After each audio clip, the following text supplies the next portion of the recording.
Depression is almost like the opposite of rose-colored glasses, and sometimes it's very difficult to appreciate anything that might even be remotely positive in a situation. There are times when the symptoms can be so severe that they contemplate that it's not worth continuing on living in that way. Over the course of a year, about 5% of people will have a major depressive disorder, and of those, about a third will not respond to the standard approaches. If you're not responding to medications or psychotherapeutic input, you would then move on to electroconvulsive therapy. ECT and rTMS are very different forms of treatment.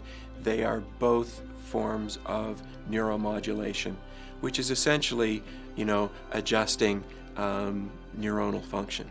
ECT involves the administration of an electric current that causes a modified full seizure to happen, and it's the seizure that is required to get the therapeutic benefit.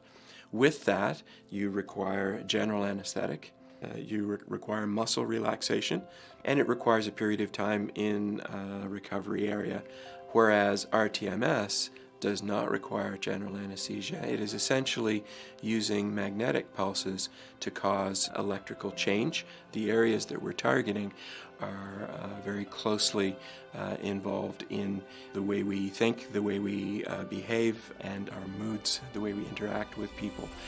I would see it as positioning itself then just between medications and electroconvulsive therapy. Initially, rTMS would have been entirely an out-of-pocket expense. People went to where they could access it. People that went to Florida to get it done, certainly up to Toronto, Montreal.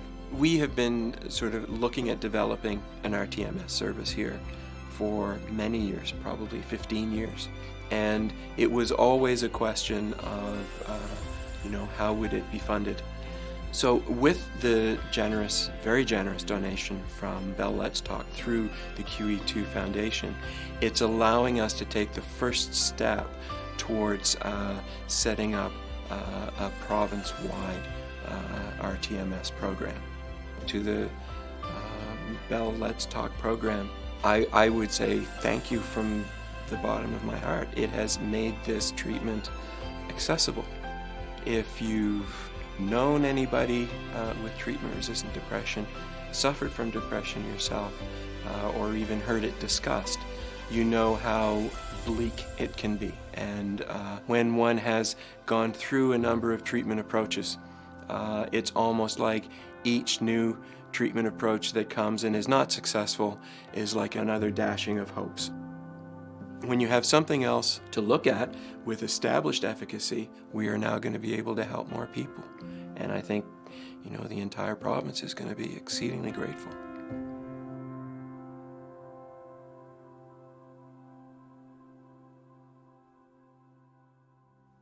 Bell Let's Talk has a vision of a Canada where everyone can get the mental health support they need. And while much still needs to be done, we believe everyone can play a role in making this vision a reality. Funding from Bell Let's Talk for rTMS puts Nova Scotia Health one step closer to that vision.